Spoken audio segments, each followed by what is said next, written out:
Alors, la cohésion sociale, c'est, on pourrait dire, la capacité de faire société, hein, au sens propre du mot, c'est-à-dire que tous les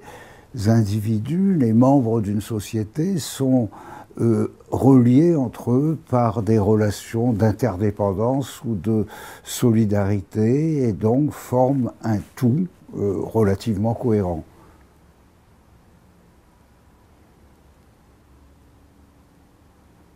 Aujourd'hui, on pourrait dire, on doit même constater que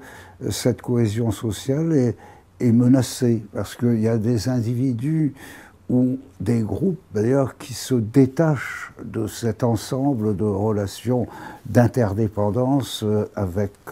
les autres. Par exemple, un chômeur, par exemple, un travailleur précaire, et par exemple, ce qu'on a appelé l'exclusion, c'est-à-dire différentes catégories comme ça d'individus, d'ailleurs extrêmement variés, mais qui ont en commun d'être finalement à distance, d'être sur les bords et voire en dehors de ce tissu de relations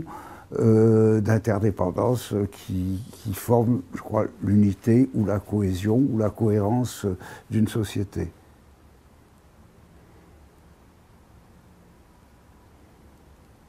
Je crois que le principe de la réponse, justement, c'est de recréer du lien entre ces individus qui risquent l'atomisation. Et alors, comment recréer du lien?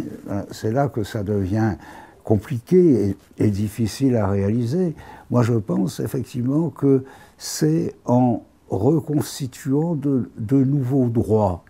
hein, de donner aux individus les droits, parce que qu'est-ce que c'est que le droit? Enfin, le droit social, c'est le droit d'appartenir à un collectif et d'avoir des garanties collectives, des protections collectives. Et par exemple, dans l'ordre du travail,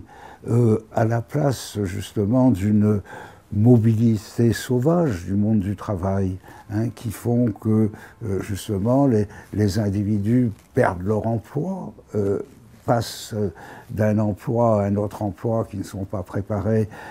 à assumer, et donc c'est le développement du chômage, de la précarité, etc. Faire que le travailleur, qui est sans doute obligé d'être mobile, hein, dans l'état actuel des choses, avec la dynamique économique actuelle, ce nouveau régime du capitalisme qui fonctionne à la concurrence, etc. On est obligé de constater qu'il faut une mobilité du travail. Mais je crois la réponse pour que cette mobilité ne soit pas une invalidation des travailleurs, déclarés inemployables, comme on dit, c'est-à-dire condamnés au chômage ou à l'exclusion, bon, eh bien, qu'il y ait des nouveaux droits associés à ces situations mobiles, que par exemple, lorsque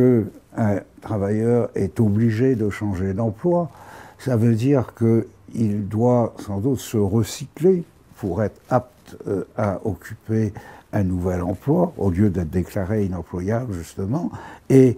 cela passe, par exemple, par un droit à la formation permanente effective. C'est-à-dire que dans cet entre deux emplois, par exemple, celui qu'on a quitté,